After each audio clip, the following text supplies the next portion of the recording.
नमस्कार, दिव्य न्यूज पर आपका स्वागत है। मैं हूं आपके साथ मनोज कुमार प्रजापत। नमस्कार, मैं हूं गजेंद्र सिंह चौहान। तो अब से कुछ ही समय में आप देख पाएंगे क्या कि सरदार शहर की राजनीति में क्या कुछ चल रहा है।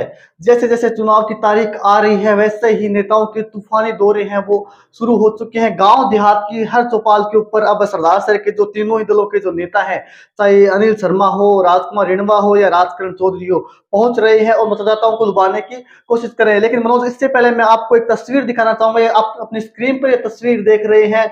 ये दरअसल सोमवार को हेमंत बिस्वा शर्मा सरदार शहर के दौरे पर रहे और ये उम्मीदों से भरी हुई तस्वीर है। आप देख पा रहे होंगे यहाँ पर काफी उम्मीदों के साथ राजकुमार रिणवा है वो इस हेलीकॉप्टर को देख रहे हैं, इस हेलीकॉप्टर को उतरते हुए देख रहे हैं। और ये हेलीकॉप्टर सरदार शहर में नहीं उतर रहा है, ये राजकुमार रिणवा का उम्मीदों का एक पिटारा कह सकते हैं हम।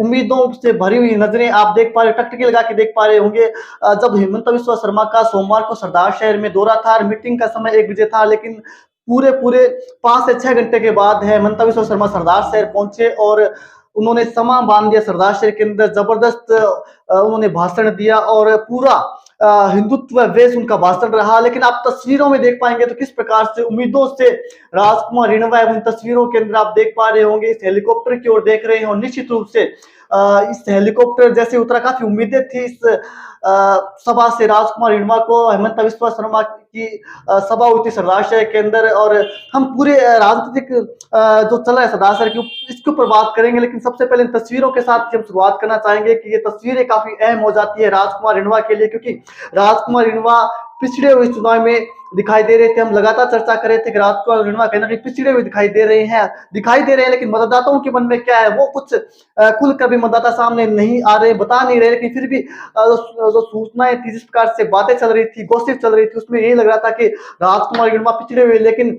ये सभा उनके लिए जीवनदायी साबित हुई है। जी बिल्कुल गजेंद्र, एक उम्मीदों की जो किरण थी बीजेपी के लिए कि कहीं ना कहीं जो बाजार में जो माहौल चल रहा है, वर्तमान में तहसील में जो माहौल चल रहा है कि राजकुमार रेणुआ 3 नंबर पर जा सकते हैं, तो कहीं ना कहीं जो कल सभा हुई उसके बाद में वो माहौल अवश्य चेंज हुआ है और बाजार में एक हवा बनी है कि अवश्य अब राजकुमार रेणुआ है वो भी इस चुनाव में कड़ी टक्कर दे रहे हैं और एक मजबूत स्थिति में है वो इस सभा के बाद में आ चुके कल हैं। जिस प्रकार से शाम को 7 बजे बाद गढ़ परिसर के अंदर जय श्री राम के नारे लगे, जय श्री राम के नारों से गूंज उठा, एक बिल्कुल कड़क भाषण दिया। बिल्कुल बिल्कुल बिल्कुल अगर कहें सिर्फ तो एक परिषद अंदाज में फायर ब्रांड नेता है भाजपा के हेमंत बिस्वा शर्मा, असम के मुख्यमंत्री और नए पोस्टर बॉय, हिंदुत्व के नए पोस्टर बॉय बीजेपी के हैं। जिस प्रकार से योगी आदित्यनाथ हाल फिलहाल के अंदर है, उनकी भी राजस्थान के अंदर काफी डिमांड है और एक अलग ही उनका भाषण रहता है, अलग छवि है, अलग उनकी शैली है। उसी प्रकार की छवि हेमंत बिस्वा शर्मा की है। और जिस प्रकार से उन्होंने कल भाषण दिया, समा बदल दिया, काफी देरी से वो पहुंचे के बावजूद लोग उनको सुनने के लिए बैठे रहे। और जब उन्होंने सुनाना शुरू किया, जब उन्होंने अपना भाषण शुरू किया, तो जो लोग जहां खड़े थे वहीं के वहीं रह गए, उनको सुनते हुए नजर आए।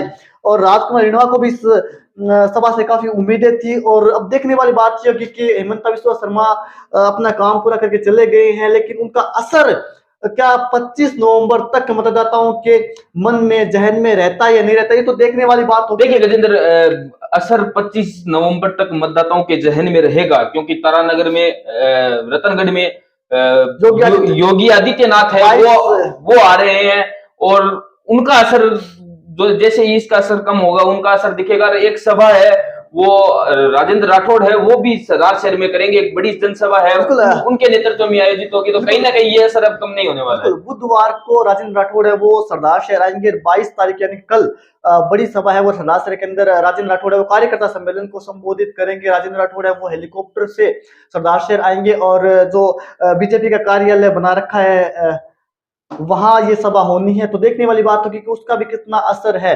लेकिन हम बात यदि राजकारण, ये तो हमने बात की रिणवा जी की, काफी उम्मीदों से भरी वो सभा रही। और मुझे लगता है कि भाजपा के अंदर बिल्कुल बिल्कुल भाजपा के कार्यकर्ताओं को, भाजपा के जो वोटर थे का काम किया, बिल्कुल बिल्कुल जो वोटर थे जो हताश थे उनमें कहीं ना कहीं जान फूंकी है इस सभा ने। भाजपा हताशा भरी भाजपा के अंदर जान फूंकने का काम कल हेमंत बिस्वा शर्मा ने कर दिया है। अब हम बात कर लेते हैं अनिल जी की और राजकरण जी चौधरी की। वो भी लगातार दौरे कर रहे हैं, गांव देहात के अंदर जा रहे हैं और उनके दौरे के अंदर किस प्रकार की भीड़ जुट रही है, निश्चित रूप से वो भी देखने वाली बात है कि गांव के अंदर यदि राजकरण चौधरी की बात करें तो जबरदस्त उनकी सभा में भीड़ जुट रही है। विशेष रूप से जहां जाट बावली जो क्षेत्र है वहां पे तो खुला समर्थन है वो राजकरण चौधरी को मिल रहा है। इसके अलावा अनिल जी की बात करें तो वो भी अपने पिछले 8 महीनों में जो उनके द्वारा काम किए गए उनके दम पर वो वोट मांग रहे हैं और वो कह रहे हैं कि हमने काम किया है, विकास किया है, पिता की विरासत भी उनको मिली है, पिता के नाम पर भी वो वोट मांग रहे हैं। तो हालांकि चैलेंजिंग है तीनों पार्टी के लिए चुनाव, क्योंकि चुनाव वो फंस चुका है, त्रिकोणीय मुकाबला हो चुका है और इस मुकाबले के अंदर कोई भी ऊपर नीचे दाएं बाएं नहीं है, तीनों फ्रंट पर खेल रहे हैं और खुलकर खेल रहे हैं। जी गजेंद्र, मैं आपको एक बात और बताना चाहूंगा कि जैसा कि सभाओं में भीड़ की बात रही, ग्रामीण क्षेत्रों में नहीं, राजकरण जी का अलावा राजकुमार रिणवा की बात करें तो उनका भी भव्य स्वागत हो रहा है। बिल्कुल बिल्कुल ऐसा मैंने भाजपा के अंदर आज तक नहीं देखा। लगभग मैं जब चुनाव में देख रहा हूं कि मतलब भाजपा के अंदर भी राजकुमार रिणवा का जबरदस्त गांव के अंदर स्वागत हो रहा है, घोड़ों पे, ऊंट पे बिठा के, रथ पे बिठा के स्वागत हो रहा है। आज तक भी भाजपा का नहीं। तो ये भी एक संदेश है, वो कहना कहीं जाता है कि ऐसा नहीं है कि भाजपा कहीं पिछड़ी हुई है। देखिए गजेंद्र, जो मुझे लगता है मनोज, जिस प्रकार से भाजपा का वोटर है वो साइलेंट वोटर रहता है हर चुनाव के अंदर। तो वो वोट गिरेंगे भाजपा का, ऐसा नहीं कि भाजपा 3 नंबर जाएगी। कैडर बेस्ड पार्टी है और भाजपा का एक फिक्स वोट बैंक है जो भाजपा को जाता है चाहे कुछ भी परिणाम रहे। और ऐसा ही कांग्रेस का है कि कांग्रेस का भी फिक्स वोट बैंक है जो कांग्रेस को पड़ता ही पड़ता है चाहे उम्मीदवार कोई भी हो। राजकरण जी चौधरी के सामने सबसे बड़ी दुविधा ये है कि उन्हें जीरो से शुरुआत करनी पड़े, लेकिन जो उन्होंने शुरुआत की वो काफी मजबूती के साथ की है। पहले पावर प्ले के अंदर इन्होंने धनाधन छक्के लगाए हैं और काफी मजबूत शुरुआत की है। उसी के दम पर राजकुमार जी चौधरी जो है, राजकरण चौधरी, वो पहले पावर प्ले यानी कि शुरुआती समय में जब नामांकन हुआ तो वो ऊपर आ गए एकदम से, वरना निर्दलीय उम्मीदवार के लिए काफी परेशानी भरा रहता है। हालांकि कुछ सीटों पर देखने को मिलता है कि जहां पर निर्दलीय उम्मीदवार अच्छी खासी पोजीशन में होते हैं, क्योंकि उसकी वजह ये होती है कि पार्टी जब मौजूदा विधायक को टिकट नहीं देती है तो वो चुनाव लड़ते हैं, उनका चेहरा होता है। बिल्कुल बिल्कुल राजकरण चौधरी पहली दफा चुनाव लड़ रहे थे और पहली दफा चुनाव के अंदर जिस प्रकार से उनका उभार हुआ वो वाकई में देखने वाला था। देखिए गजेंद्र, बात रही सभाओं की कि किन सभाओं में किसकी भीड़ हो रही, तो आप जिसकी भी सभा देखिए अच्छी खासी भीड़ है वो देखने को मिल रही है। हालांकि राजकरण जी को अगर आप, जैसे आपने कहा कि जो जाट बाहुल्य ग्रामीण क्षेत्र है उनमें अच्छी खासी भीड़ देखने को मिली, तो वहीं ब्राह्मण बाहुल्य जो गांव है उनमें अनिल जी के और रेणुवा जी के समर्थन में अच्छी खासी भीड़ देखने को मिली। हमने गोगासर में देखी, कुलासर में, फोगा में, इन गांवों में देखा कि रेणुवा जी के और अनिल जी के समर्थन में अच्छी खासी भीड़ है वो। लेकिन बात यह है कि अब शहरी क्षेत्र में आई है, शहरी क्षेत्र में तीनों ही नेताओं के पक्ष में अच्छी खासी भीड़ देखी जा रही है। चलो कांग्रेस और भाजपा की तो आपने जैसा कहा कि उनका तो एक फिक्स वोट बैंक है, लेकिन भीड़ राजकरण चौधरी के सभाओं में भी कम नहीं रही। उनकी सभाओं में भी भारी भीड़ देखी जाए। मैं रामनगर बास में गया था, राजकरण चौधरी की सभा देख रहा था, जबरदस्त भीड़ उनकी वहां देखने को मिली। तो ऐसा नहीं है कि ग्रामीण क्षेत्रों में माहौल है, शहरी क्षेत्र के अंदर शाम को जैसे ही सभाएं होती, चाहे कांग्रेस की हो, बीजेपी की हो या फिर राजकरण जी की हो, तीनों की सभाओं में भीड़ है, वो सुनने तो पहुंच रही है।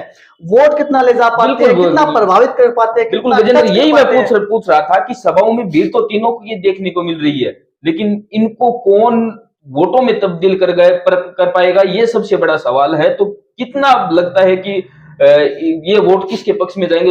और आपको बता दें कि शहरी क्षेत्र के जो मतदाता है वो हार और जीत तय करेंगे। निश्चित रूप से शहर से ही वो हवा बनती है, शहर से ही वो माहौल बनता है जो गांव देहात के अंदर जाता है और वो जीत हार तय करता है। मनोज, आपने सही पूछा कि वो शहरी मतदाता किधर जाएंगे, लेकिन मैं इसमें आपको एक बात जरूर बताना चाहूंगा कि उपचुनाव के अंदर मैं आपको ले चलता हूँ।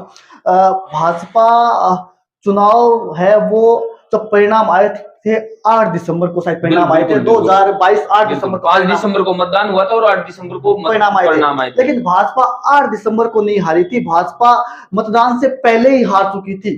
हारी क्यों थी? क्योंकि भाजपा के बारे में एक फैलाया गया कि भाजपा नंबर 3 पर जा रही है, भाजपा नंबर 3 पर जा रही है। यही वजह रही कि भाजपा चुनाव हार गई, वरना भाजपा चुनाव जीत सकती थी। इस प्रकार से हवा बनाई गई कि भाजपा नंबर 3 पर जा रही है, तो ऐसे में अनिल जी को सीधा फायदा हुआ और अनिल जी काफी अच्छे खासे वोटों से जीत गए। आज की मैं तारीख में कहता हूं, यदि भाजपा के प्रति हवा नहीं बनती है कि भाजपा नंबर 3 पर जा रही है, तो मैं दावे के साथ कह सकता हूं कि यहाँ पर भाजपा चुनाव निकाल सकती है। बड़ी बात नहीं है, चुनाव में अनिल जी चुनाव निकाल सकते हैं, राजकरण चुनाव निकाल सकते हैं और राजकुमार जी रिणवा भी चुनाव निकाल सकते हैं। अभी सिक्का वो खड़ा है, कोई भी जीत सकता है। लेकिन भाजपा यदि ये माहौल बनाने में कांग्रेस और राजकरण चौधरी कामयाब रह जाते हैं कि भाजपा नंबर 3 पर जाती है तो निश्चित रूप से भाजपा को हार होगी। यदि ये माहौल नहीं बनता है तो निश्चित रूप से मैं कह सकता हूं कि भाजपा राजकुमार जी रिणवा सबको चौंका भी सकते हैं। देखिए गजेंद्र जी, रेणुआ जी कहीं भी 3 नंबर पर नहीं है, क्योंकि उनके जो तहसील क्षेत्र की जो 11 पंचायतें जो सरदारशहर विधानसभा क्षेत्र में आती है, वहां से उनको भारी बढ़त मिलेगी। यहाँ के जो स्थानीय भाजपा के वोटर थे वो कहीं नहीं जाएंगे, वो रेणुआ जी के पक्ष में ही मतदान करेंगे। इसके अलावा जो अपने जातीय समीकरण की अगर बात करते हैं तो वो अपने जातीय समीकरण के भी अच्छे खासे वोट है वो वर्तमान में लेते हुए दिखाई दे रहे हैं। तो मुझे कहीं नहीं लगता कि भाजपा है वो तीसरे नंबर पर है या कहीं पिछड़ रही है, बिल्कुल मजबूत स्थिति में है। और तीनों की जो आपसी अगर टक्कर की बात करें तो तीनों एक दूसरे को टक्कर देते हुए दिखाई दे रहे हैं। चलिए इस पे भी चर्चा कर लेते हैं कि आखिर अनिल जी किसके सहारे हैं, राजकर्णी चौधरी किसके सहारे हैं और राजकुमार जी रिणवा किसके सहारे हैं। तो राजकर्णी चौधरी की बात करें तो पहले उनके बारे में बताइए कि वो किसके सहारे हैं। देखिए राजकर्ण जी चौधरी की अगर बात करें तो उनके पास एक लंबी चौड़ी लिस्ट है। अगर भाजपा और कांग्रेस के मुकाबले अगर बात करें तो राजकर्ण जी चौधरी के पास में बड़ी लंबी चौड़ी लिस्ट है, वो उनके खेमे में है। अगर बात करें तो अशोक जी पिंचा जो पूर्व में विधायक रह चुके हैं, भाजपा से बागी ही कह सकते हो आप उन्हें। हंसराज सिद्ध जो एक बड़ा चेहरा है युवाओं का, शहरी क्षेत्र के अंदर या ग्रामीण क्षेत्र के अंदर ले लो, एक नाम है हंसराज सिद्ध, युवाओं की धड़कन है, वो उनके पास में है। इसके अलावा अगर बात करें पार्षदों, अगर वरिष्ठ में बात करें तो अमरचंद जी मीणा जो पार्षद है वो उनके खेमे में है। इसके अलावा सुनील मीणा, अन्य अगर नाम, देखिए नाम आप कुछ नाम भूल रहे हैं, शायद मैं आपको बता दूं, शिवचंद जी सो बड़ा नाम है। इसके अलावा पूर्व प्रधान सत्यनारायण जी सारण बड़ा नाम है। इसके अलावा मोहन लाल जी आर्य बड़ा नाम है। लालचंद जी मूल भी प्रचार में जा रहे हैं, बड़ा नाम है। तो इस प्रकार के बड़े नाम है वो राजकर्ण जी के साथ। इसके अलावा और भी बहुत सारे नेता हैं जो राजकर्ण जी बड़ा नाम तो है गजेंद्र, लेकिन इसमें सबसे बड़ी बात यह है कि सभी जातियों से मिलकर ये निर्दलीय संगठन है वो बना हुआ है। ऐसा नहीं है कि एक ही जाति के इसमें लोग हैं, वो भी नहीं है। जैसे अगर देखें तो बाबूलाल जी प्रजापत है, वर्तमान में पार्षद है, वो इनके पक्ष में है। अगर अमरचंद जी मीणा, अगर मीणा जाति से देखें तो वो उनके पास है। अगर माड़ी जाति की बात करें तो राकेश जी टाक, गंगाधर टाक जैसे नाम, मदन तंवर जैसे नाम इनके साथ में है। मीणा जात की हो गई। इसके अलावा भी जैसे समाज के अंदर भी सरवण चिरानिया जो शिक्षक नेता है वो इनके साथ में है। तो ऐसा नहीं है कि एक जातिगत वोट इनको मिल रहे हैं, वो भी नहीं है। सर्व समाज के जो नेता है वो इनके साथ। चलिए अब अनिल जी की बात कर लेते हैं। अनिल जी के साथ, अनिल जी किसका सारा, अनिल खुद अपने आप में एक बड़े नेता, क्योंकि मौजूदा विधायक है, उनकी एक छवि है, उनका एक चेहरा है और मौजूदा विधायक है, उसका लाभ उन्हें मिल रहा है। इसके अलावा हम बात करें तो अब्दुल रशीद साहिल बड़ा नाम उनके साथ में, जो कि रणनीति के अंदर मामले में काफी अच्छा उनका एक चेहरा है, काफी अच्छे रणनीतिकार हैं। इसके अलावा काफी अच्छे वक्ता है, शालीनता के साथ जो कहने वाली बात होती है वो कह जाते हैं, सीधे दिलों में वो उतर जाते हैं। इसके अलावा यदि हम अनिल जी की बात करें तो उनके साथ में जितेंद्र राजवी भी है, वो भी एक अलग छवि रखते हैं, युवाओं के अंदर एक अलग पकड़ है। पिछले 2-3 सालों की बात करें यदि जितेंद्र राजवी की, तो काफी तेजी के साथ उनके व्यक्तित्व में भी उभार हुआ है, काफी तेजी के साथ वो बड़े हैं और युवाओं के बीच उन्होंने अच्छी खासी पकड़ बनाई है, पैठ बनाई है। और टेम्पो यूनियन के भी वो जिला अध्यक्ष रहे हैं। हमने देखा था किस प्रकार से टेम्पो यूनियन के अंदर उनका कितना प्रभाव है। इसके अलावा हम बात करें तो नवाब का है, जो कि काफी वरिष्ठ पार्षद हैं, नूर मोहम्मद जैसे लोग उनके साथ में, जो कि वरिष्ठ पार्षद है, काफी बड़ा चेहरा। इसके अलावा पूर्व प्रधान राम कुमार जी मेघवाल, जो कि दलितों का एक बड़ा चेहरा है, वो उनके साथ में है। तो ऐसा नहीं उनके साथ टीम नहीं है। जितेंद्र हाडा है, जो कि राजपूत समाज का एक बड़ा चेहरा है और राजपूत समाज के अंदर जितेंद्र हाडा की काफी अच्छी खासी पकड़ है, काफी अच्छी पहुंच है और काफी अच्छा उनका नाम है। और थाना तहसील में देखते हैं कि वो जाते हैं हमेशा अपने, उनके साथ कुछ ना कुछ मुद्दों को लेकर वो जाते रहते हैं। उनकी वो बात करते हैं, काम करते हैं, तो काम करते तो उनको फायदा होना स्वाभाविक सी बात है। इसके अलावा भी बहुत सारे चेहरे हैं जो उनके साथ खड़े हैं। ब्राह्मण समाज से भी बहुत सारे लोग ऐसे हैं जो उनके साथ में खड़े हैं। तो अच्छी खासी टीम अनिल जी शर्मा के पास में भी है, लेकिन अनिल शर्मा खुद बड़ा चेहरा है, विधायक है, तो अच्छा खासा उनका भी प्रचार चल रहा है। फ्रंट फुट पे यदि बात करें तो वही खेल रहे हैं, शर्मा ही खेल रहे हैं। केसरी चंद्र शर्मा, वो भी उनका एक अलग व्यक्तित्व है, जिस प्रकार से वो अस्पतालों के अंदर सेवा करने के लिए जाने जाते हैं, एक अलग छवि उनकी बारे में है। जयपुर के अंदर कोई यदि सेवा भावी के रूप में जाने, जयपुर के अंदर यदि कोई एसएमएस अस्पताल जाता था तो उनकी काफी सेवा करते थे। वही आज पुण्य तो नेता काम करते हैं, वही उनके काम आता है। आप जब आपके पास कोई लोग जाते हैं, उनके काम आप नहीं करते, तो उनके पास जनता जनार्दन के पास ये लोकतंत्र का पर्व होता है जब उन्हें वो जवाब दे सकते हैं। लेकिन जिस प्रकार से केसरी चंद्र शर्मा का एक अलग व्यक्तित्व रहा, एक अलग, जब 5 साल बाद में आप वापस वोट लेने जाते हो तो जनता पूछती है कि हम जब आपके पास आए थे तो आपने ये नहीं किया।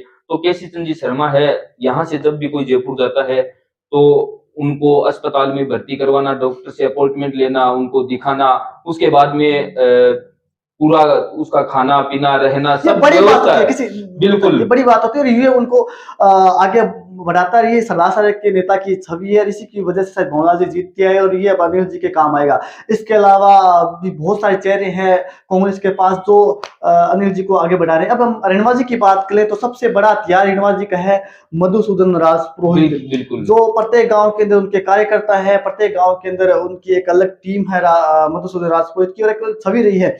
आज तक मधुसूदन राजपुरोहित का कोई विरोध नहीं हुआ पंचायत समिति के अंदर उनके काम करते हुए प्रधान प्रतिनिधि रहते हुए कोई विरोध नहीं हुआ। जिस प्रकार से उन्होंने काम किया है, गांव देहात के अंदर विकास किया है, तो काफी आगे वो जा रहे हैं। और इसके अलावा उनके भाई हैं राजेंद्र राजपुरोहित, उनकी एक अलग छवि है, वो आंदोलन करने के लिए जाने जाते हैं और वो भी खुलकर प्रचार है वो करने में राजकुमार लगे हुए हैं। रेणुका का कर रहे हैं। इसके अलावा और भी बहुत सारे मुरलीधर जी राजपूत सैनी है, मुरलीधर सैनी है, मदन जी ओझा है। मदन ओझा जैसे ओजस्वी उनके पास वक्ता है, प्रतिभाशाली युवा है मदन जी ओझा, जो कि बहुत कम समय के अंदर एक अपनी अलग छवि गढ़ने में कामयाब हुए हैं और शहरी क्षेत्र और विशेष करके युवाओं में उनकी अच्छी खासी पकड़ है। किस प्रकार से उन्होंने अपना पार्षद का चुनाव जीता, वो वाकई इसके अलावा गिरिराज पारिक भी है। गिरधारी पारिक जैसे अनुभवी चेहरे भी उनके पास में है, जिनको एक अच्छा खासा राजनीतिक अनुभव है, कई दशकों से वो राजनीति करते आ रहे हैं और जबरदस्त उनकी गांव देहात के अंदर पकड़ है और काफी लंबा उनका अनुभव है। इसके अलावा भी बहुत सारे चेहरे हैं जिनके अंदर हम यदि जाट नेताओं की बात करें तो सुशीला सायन वो उनका लगातार समर्थन कर रही है, गांव देहात के अंदर उनका प्रचार कर रही है। इसके अलावा एक बड़ा नाम और उनके साथ में है जिसकी चर्चा कम होती है, जो सत्यनारायण जी झांझड़िया है, जो कि टिकट की दावेदारी कर रहे थे। एक अच्छे खासे उन्होंने सेवानिवृत्त अच्छे पद से सेवानिवृत्त हुए, फौज में रहे और अब लगातार उनका धुआंधार प्रचार कर रहे हैं। तो कहीं ना कहीं रेणुका जी की बात करें तो उनके पास में भी एक अच्छी खासी टीम है और विशेष रूप से मनोज जी आप सही इसकी ओर ध्यान नहीं दे रहे हैं कि उनकी जो टीम रतनगढ़ की टीम वो भी सरदार शहर के हर वार्ड के अंदर जा रही है। एक मजबूत टीम उनकी भी गांव देहात के अंदर जा रही है, एक एक मतदाताओं को वो कंट्रोल रही है। बिल्कुल बिल्कुल रतनगढ़ से भी उनकी एक टीम आई है बिल्कुल। और वो भी लगातार काम कर रही है। तो ऐसा नहीं है कि तीनों जो उम्मीदवार वो हल्के में ये चुनाव को नहीं ले रहे और एक एक मतदाता तक पहुंचने का काम कर रहे हैं, एक एक वोट कैसा पक्का करे, कैसे अपने पक्ष में करे, उसके ऊपर बारीकी से काम किया जा रहा है। गजेंद्र, सबसे बड़ा सवाल विकास के मुद्दे गौण। जी बिल्कुल, विकास के मुद्दे गौण हो चुके हैं, चुनाव पूरा जाति के आधारित आ चुका है। कुछ लोग गलत बातें भी सरदार शहर के अंदर कर रहे हैं, एक जाति विशेष को टारगेट भी किया जा रहा है कि यदि ये जाति के लोग चुनाव जीत जाते हैं तो सरदार शहर का विकास रुक जाएगा, गुंडागर्दी बढ़ेगी। ऐसा नहीं है, ये बातें नहीं होनी चाहिए थी। सरदार शहर की शांति प्रिय शहर है और इसके अंदर केवल विकास की बात होती तो ज्यादा बेहतर रहता, लेकिन चुनाव में ये सब हो जाता है। जिस प्रकार से हेमंत बिस्वा शर्मा कल सरदार शहर आए और एक विशेष समुदाय के ऊपर जमकर उन्होंने प्रहार किया, इस प्रकार की भाषा यदि ना उपयोग की जाए तो मुझे लगता है कि अच्छा रहता है। बिल्कुल बिल्कुल, अपना जो सरदार शहर है वो सांप्रदायिक गंगा जमुनी तहजीब बिल्कुल बिल्कुल सांप्रदायिक सौहार्दता की एक मिसाल हमेशा कायम रखता है। यहाँ पर ईद, होली, दिवाली जैसे त्योहार है वो सब एक साथ मिलकर मनाते हैं।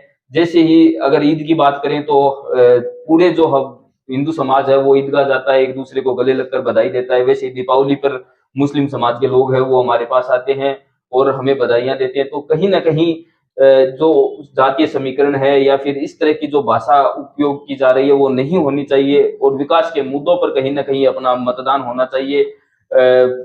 जब नेता अपने आप मोहल्लों में आता हो तो उनके जातिगत बात न करके और विकास के मुद्दों पर बात करनी चाहिए और उन्हें कहना चाहिए कि हमें ये विकास चाहिए, ना कि ये जाति का नेता। मनोज ये भी है कि गहलोत सरकार ने कितना अच्छा काम किया, बिल्कुल बिल्कुल, काफी अच्छी अच्छी योजनाएं लेकर आए, लेकिन योजनाओं की बात कोई नहीं कर रहा। अनिल शर्मा खुद योजनाओं की बात नहीं कर रहे हैं, वो भी लोकल इश्यू उठा रहे हैं। योजनाओं की बात करें तो जिस प्रकार से जमीन से जुड़ी हुई योजनाएं को गहलोत सरकार लेकर आए और प्रत्येक मतदाता को टच करने वाली योजना थी, चाहे वो ग्रामीण खेल ओलंपिक हो, शहरी महंगाई राशि हो, कितनी सारी योजनाएं गहलोत सरकार लेके आई थी जो डायरेक्ट लोगों को टच करती है। मोबाइल वितरण वाली स्कीम योजना चिरंजीवी जैसी बड़ी योजना गजेंद्र, जहां पर अस्पताल चर्चा ही नहीं है। जैसे अस्पताल में आज भी हम जाते हैं तो निःशुल्क दवा मिलती है और तो और मुख्यमंत्री गहलोत ने अस्पताल में जो पर्ची कटती है 10 रुपए उसके लगते थे वो तक फ्री कर इस दी है। तरह भाजपा की बात करें तो भाजपा ने अपना जो मैनिफेस्टो जारी किया है, जो घोषणा पत्र जारी किया, उसके अंदर भी 2.5 लाख नौकरियों का उन्होंने वादा किया है। बिल्कुल। इसके अलावा पेपर लीक के ऊपर कार्रवाई करने की बात की, लेकिन उन योजनाओं की या फिर